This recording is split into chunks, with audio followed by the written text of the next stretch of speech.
Hi everyone and welcome back to Rachel's Enchanting Cakes. Now for today's tutorial we're going to be making these super easy macarons. Now the reason they are easy is because I'm using cake cream. This recipe is not mine. You will find it on the official cake cream website by Emily Coyle. It just makes macarons super easy to do. Now I usually use cake cream to make Swiss Meringue Buttercream for my frost form. This is just another great alternative and another great way that this particular product can be used. As always, I'm going to guide you through everything in a straight to the point, step-by-step format, and I will leave a link for cake cream in the description just below this video. I really do hope you find it helpful, everyone. Let's make a start. I am using the Midnight Black cake cream. However, it does come in many different colours and shades, so this prevents you having to colour it yourself.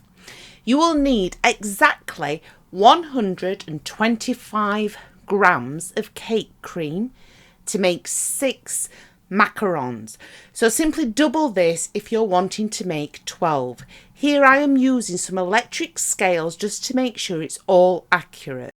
The next ingredient is almond flour. You can buy this from any health food store. I have purchased mine from Holland & Barrett. You want to sieve this into a separate bowl over some electric scales again, and you need exactly 100 gram. You're just sieving it to get rid of any large parts. The last ingredient that we need is 45 grams of water. So again, you want to use some electric scales to make sure this is accurate, and we have everything we need now to make these super easy macarons. Start by adding your weighed out cake cream and water directly to your mixer. All you need to do now is beat this medium to high until we have stiff peaks. It took about 6 to 8 minutes. Just be careful to not overbeat. I would like to point that out. Now the colour will change slightly. Don't worry about that because it does go black when we cook it. But this is what you're aiming to achieve. A lovely stiff peak. Once we have this, we now need to fold in the weighed out almond flour. Take your time folding this in because we don't want to get rid of all of that air. Simply go around the outside of the bowl and then down the centre. Fold this in and keep on doing this until it's all incorporated and it's ready for piping. I then use a Wilton 2A piping tip, but you could just cut the end off a piping bag. Simply add my macaron mixture directly to the disposable piping bag that I've already applied the piping tip to. And finally, we just want to place this down with some baking paper. Now, I don't have a proper baking mat for this, so all I did using a cupcake cutter was simply draw around it with a small pencil mark, just so I get each macaron the right size.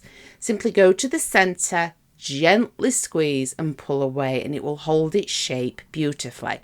When you add this to the cake tin, so I've got a tray that I can place directly into the oven, I simply tap it a few times just to get rid of some of the air bubbles.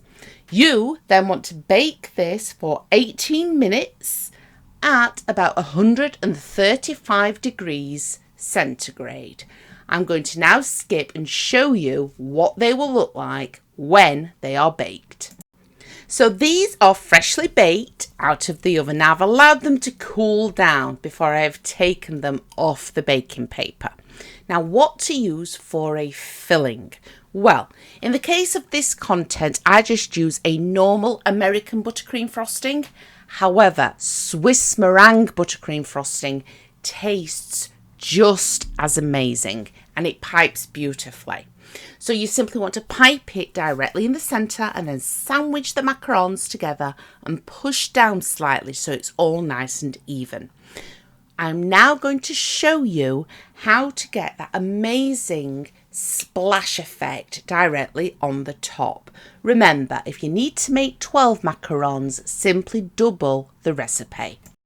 So we need to make an edible paint. For this, you want a completely 100% edible luster dust. And we're simply going to mix this with some alcohol.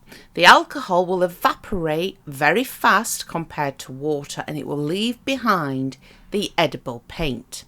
Once you have mixed it all together, you just simply want to place it on the end of a brush and just tap. As you're tapping, it leaves behind this lovely metallic gold splash effect. It really is as simple and as easy as that to firstly make very easy macarons, but to also add this stunning finish.